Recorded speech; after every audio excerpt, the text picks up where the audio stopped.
Bumbu dapur ini bisa meningkatkan risiko stroke hanya dalam 1 malam. Jika masih digunakan hari ini, hentikan sekarang juga. Banyak orang lanjut usia tidur dalam keadaan sehat. Namun pagi harinya bangun dengan mulut miring, tangan lemah, atau tidak bisa bicara. Bukan karena rokok, bukan karena alkohol, tetapi karena bumbu dapur yang dipakai setiap hari tanpa curiga. Video ini tidak berbicara teori. Saya akan tunjukkan 6 bumbu dapur yang paling sering memicu stroke diam-diam, terutama pada usia di atas 60 tahun. Setiap bumbu akan saya jelaskan bahayanya dan cara menggantinya secara praktis, sehingga malam ini juga Anda bisa langsung mengubahnya. Jika Anda punya darah tinggi, gula darah naik turun, sering pusing saat bangun tidur, atau mudah lelah tanpa sebab jelas, video ini adalah peringatan untuk Anda, terutama bumbu ke-6. Jika digunakan salah, risikonya bisa 10 kali lebih berbahaya dibanding yang lain. Jika kesehatan Anda masih penting, tulis angka 10 di kolom komentar. Dan jika Anda tidak ingin stroke datang saat tidur, lanjutkan menonton sampai akhir. Dengar baik-baik. Bumbu pertama ini sering dianggap sehat, tetapi justru mempercepat kerusakan pembuluh darah jika dipakai salah. Itu adalah minyak nabati olahan yang biasa dipakai untuk menggoreng setiap hari. Masalahnya bukan pada minyaknya, tetapi cara dan frekuensi pemakaiannya. Minyak nabati olahan diproses dengan panas tinggi dan pemurnian berat.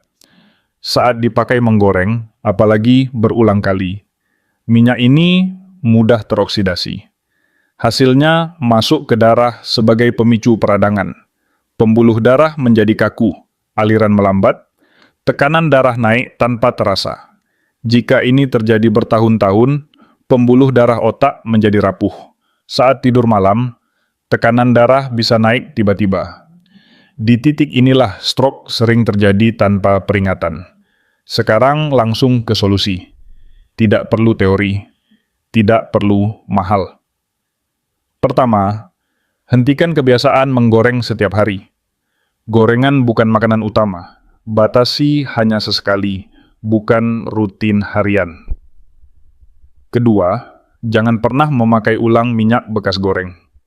Minyak yang dipanaskan ulang berubah menjadi racun pembuluh darah. Ini aturan keras. Tidak bisa ditawar. Ketiga, ubah cara memasak mulai hari ini. Pilih tumis cepat api sedang, rebus, kukus, pepes, atau sayur bening.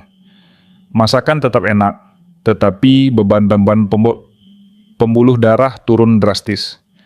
Keempat, waspadai minyak tersembunyi, mie instan, kerupuk, gorengan luar rumah, makanan kemasan. Meski Anda tidak menuang minyak sendiri, tubuh tetap menerimanya setiap hari. Kurangi porsinya. Jangan dikonsumsi rutin. Kelima, aturan praktis di dapur. Jika hari ini sudah makan makanan berminyak, maka makan berikutnya harus ringan dan berkuah. Jangan menumpuk beban dalam 1 hari. Ingat ini baik-baik. Pembuluh darah tidak rusak karena 1 kali makan. Ia rusak karena kebiasaan kecil yang diulang setiap hari. Kalimat kunci untuk Anda ingat. Minyak bening bukan berarti aman. Cara pakainya yang menentukan. Jika Anda masih menyimak sampai di sini, tulis angka 1 di kolom komentar. Ini tanda Anda serius ingin melindungi pembuluh darah mulai hari ini. Dengar fokus. Bumbu kedua ini tidak terasa berbahaya, tetapi paling cepat merusak pembuluh darah dari dalam. Itu adalah gula dan sirup jagung yang tersembunyi di makanan harian. Masalah utamanya bukan gula yang Anda lihat. Masalahnya adalah gula yang tidak Anda sadari. Ia masuk sedikit demi sedikit setiap hari, tanpa rasa manis yang jelas. Saat gula masuk berlebihan, gula darah naik cepat. Tubuh dipaksa mengeluarkan insulin terus-menerus.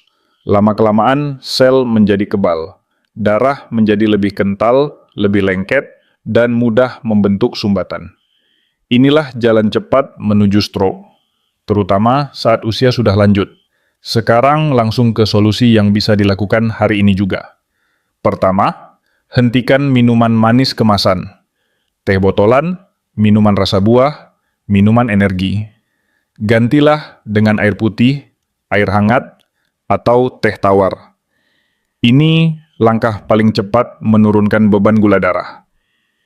Kedua, waspadai gula di saus dan bumbu botolan. Saus, kecap manis, sambal botolan sering mengandung gula tinggi. Jika makan lauk sudah berbumbu, jangan tambahkan saus lagi. Satu keputusan ini langsung mengurangi gula harian secara besar. Ketiga, aturan 1 manis per hari. Jika hari ini makan sesuatu yang manis, maka di waktu lain tidak boleh ada tambahan manis. Jangan menggabungkan minuman manis, camilan manis, dan saus manis dalam satu hari.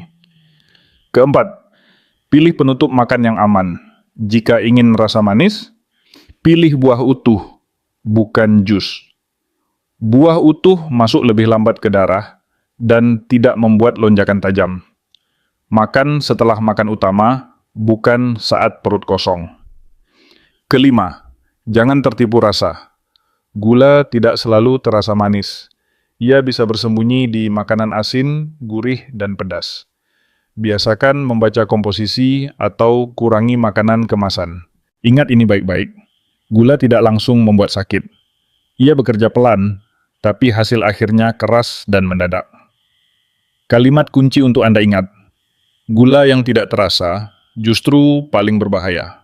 Jika Anda setuju dan masih menyimak sampai di sini, tulis angka 2 di kolom komentar. Ini tanda Anda siap mengendalikan gula sebelum gula mengendalikan hidup Anda. Perhatikan ini dengan serius. Bumbu ketiga ini sering dianggap sehat karena fermentasi, padahal bisa menaikkan tekanan darah dengan cepat bila digunakan salah. Itu adalah tauco dan bumbu fermentasi asin. Masalah utamanya bukan fermentasinya. Masalahnya adalah kandungan natrium yang sangat tinggi. Dalam satu porsi masakan, natrium bisa langsung mendekati atau melewati batas aman harian.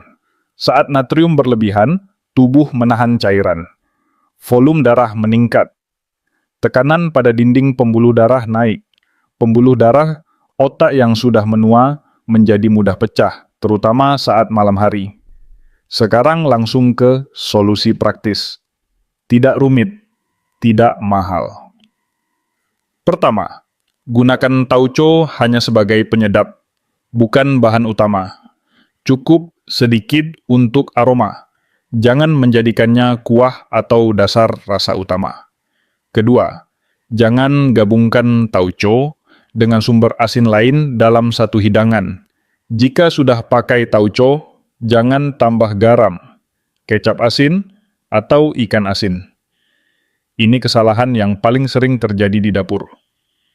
Ketiga, perbanyak air dan sayur dalam masakan. Kuah lebih encer membantu menurunkan konsentrasi natrium.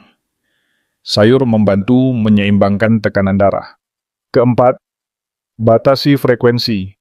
Tauco bukan untuk dikonsumsi setiap hari. Cukup sesekali, bukan menu rutin. Kelima, minum air putih yang cukup setelah makan asin. Air membantu ginjal membuang kelebihan natrium. Jangan menunggu haus. Ingat ini baik-baik. Fermentasi bisa bermanfaat, tetapi garam berlebihan selalu berbahaya bagi pembuluh darah Kalimat kunci untuk Anda ingat, bumbu asin kecil, dampaknya besar. Jika Anda masih menyimak sampai di sini, tulis angka 3 di kolom komentar. Ini tanda Anda mulai sadar bahwa tidak semua bumbu tradisional aman bila dipakai berlebihan. Fokus sekarang. Bumbu keempat ini terlihat kecil, tetapi memberi beban ganda pada jantung dan pembuluh darah. Itu adalah saus sambal kemasan dan bumbu merah instan. Masalah utamanya bukan rasa pedas. Masalahnya adalah garam dan gula yang masuk bersamaan dalam satu sendok.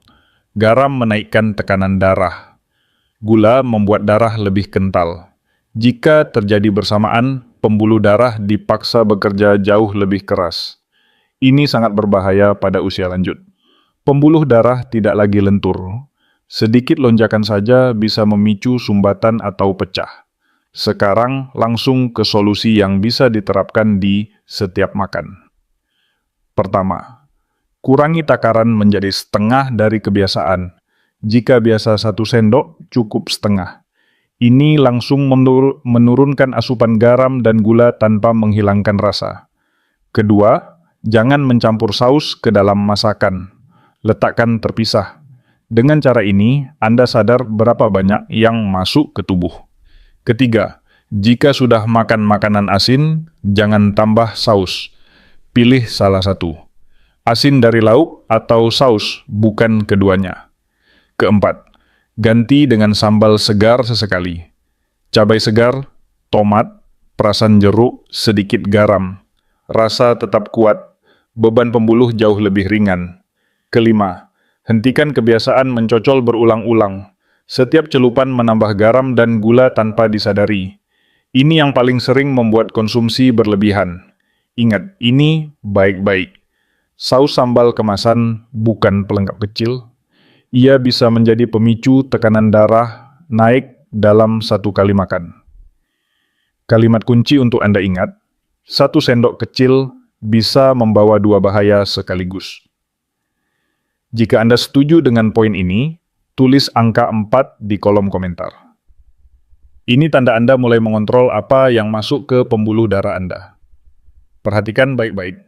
Bumbu kelima ini adalah penyebab terbesar tekanan darah tinggi pada usia lanjut. Bukan satu jenis saja, tetapi gabungan garam, kecap asin, ikan asin, dan makanan asinan. Masalahnya sederhana dan serius. Natrium masuk terlalu banyak setiap hari. Tanpa terasa, tanpa disadari, tubuh menahan cairan, volume darah meningkat, tekanan pada pembuluh darah otak naik terus. Pada usia lanjut, pembuluh darah sudah menipis dan kaku. Sedikit tekanan tambahan saja bisa berakhir dengan stroke mendadak, terutama saat malam atau dini hari. Sekarang langsung ke solusi yang paling cepat dan paling efektif. Pertama, kurangi garam dari sumber utama, bukan di meja. Masalah terbesar bukan garam tabur, tetapi garam saat memasak. Mulai hari ini, gunakan setengah dari takaran biasa. Kedua, pilih salah satu sumber asin dalam 1 kali makan. Jika sudah pakai kecap asin, jangan ada ikan asin atau asinan. Jika sudah ada ikan asin, tidak perlu kecap dan sambal asin. Ketiga, bilas ikan asin dan asinan dengan air sebelum dimakan. Langkah sederhana ini bisa menurunkan natrium secara nyata. Jangan dilewatkan. Keempat, ganti rasa asin dengan aroma alami. Gunakan bawang putih, jahe, serai, daun salam, jeruk nipis. Makanan tetap sedap tanpa menekan pembuluh darah. Kelima, lakukan uji 7 hari, makan lebih ringan asin. Ukur tekanan darah pagi dan malam. Banyak orang melihat hasil hanya dalam 1 minggu. Ingat ini baik-baik. Garam tidak membunuh cepat, tetapi ia menekan pembuluh darah sedikit demi sedikit, setiap hari. Kalimat kunci untuk Anda ingat. Kurangi asin hari ini, selamatkan otak besok. Jika Anda setuju dan masih menyimak sampai di sini, tulis angka 5 di kolom komentar. Ini tanda Anda siap melindungi pembuluh darah otak mulai sekarang. Dengar dengan sangat hati-hati. Bumbu keenam ini sering dianggap obat alami paling aman. Padahal, jika digunakan salah, justru bisa menjadi pemicu bahaya serius. Itu adalah bawang putih. Bawang putih memang bermanfaat. Ia membantu melancarkan aliran darah dan menurunkan peradangan. Tetapi, masalahnya ada pada dosis dan kondisi tubuh. Bawang putih memiliki efek mengencerkan darah. Ini baik dalam jumlah kecil. Namun, pada usia lanjut, darah yang terlalu encer mudah memicu perdarahan, terutama jika dikonsumsi berlebihan atau dikombinasikan dengan obat tertentu. Sekarang langsung ke poin terpenting. Ini bagian yang sering diabaikan. Jika Anda sedang mengonsumsi obat pengencer darah, atau obat jantung, atau obat tekanan darah tertentu, maka bawang putih berlebihan bisa sangat berbahaya. Risikonya bukan kecil. perdarahan lambung, perdarahan saluran cerna, bahkan perdarahan otak. Selain itu, bawang putih mentah dalam jumlah banyak bisa mengiritasi lambung, menyebabkan perih, mual, kembung, dan pusing. Pada lansia, pusing berarti risiko jatuh, dan jatuh pada usia lanjut bisa berakibat fatal. Sekarang solusi yang jelas dan aman. Pertama, gunakan bawang putih dalam jumlah kecil dan wajar. Beberapa siung per hari sudah cukup, tidak perlu berlebihan. Kedua, hindari konsumsi bawang putih mentah dalam jumlah banyak. Lebih aman dimasak ringan bersama makanan. Ketiga, jika Anda minum obat pengencer darah, jangan menambah bawang putih tanpa konsultasi. Alami tidak selalu berarti aman. Keempat, jika setelah makan bawang putih muncul pusing atau nyeri perut, hentikan. Itu tanda tubuh tidak cocok. Ingat ini baik-baik. Bawang putih bukan musuh, tetapi bukan juga obat yang boleh digunakan sembarangan. Kalimat kunci untuk Anda ingat. Obat dan racun hanya dibedakan oleh dosis. Jika Anda masih menyimak sampai di sini, tulis angka 6 di kolom komentar. Ini tanda Anda benar-benar ingin menggunakan bumbu dapur dengan cara yang aman. Sekarang Anda sudah tahu satu hal penting. Stroke tidak datang tiba-tiba. Ia dibangun sedikit demi sedikit di dapur setiap hari. 6 bumbu yang tadi kita bahas bukan racun, tetapi menjadi berbahaya jika dipakai salah dan berlebihan. Minyak goreng olahan, gula tersembunyi, tauco asin, saus sambal kemasan, garam dan kecap asin, dan bawang putih yang disalahgunakan. Kabar baiknya sederhana. Anda tidak perlu berhenti makan enak. Anda hanya perlu mengubah cara dan jumlahnya. Mulai hari ini, lakukan ini. Kurangi gorengan, kurangi manis, kurangi asin, masak lebih sederhana, minum air cukup, dan dengarkan sinyal tubuh Anda. Perubahan kecil hari ini bisa mencegah kelumpuhan esok hari, bisa menjaga Anda tetap mandiri, bisa membuat masa tua lebih tenang, bukan penuh ketakutan. Ingat ini baik-baik, stroke tidak memberi peringatan, tetapi Anda masih punya kesempatan untuk mencegahnya. Jika Anda benar-benar ingin mulai berubah, tulis angka 10 di kolom komentar. Jika ada bumbu atau kebiasaan lain yang ingin Anda tanyakan, tulis angka 1 dan pertanyaannya. Saya membaca semuanya. Tekan tombol subscribe dan aktifkan notifikasi, agar Anda tidak terlambat menerima informasi yang bisa menyelamatkan hidup Anda sendiri. Sekarang pertanyaannya sederhana. Besok pagi, apakah Anda mau mulai berubah? Jika ya, tubuh Anda akan berterima kasih.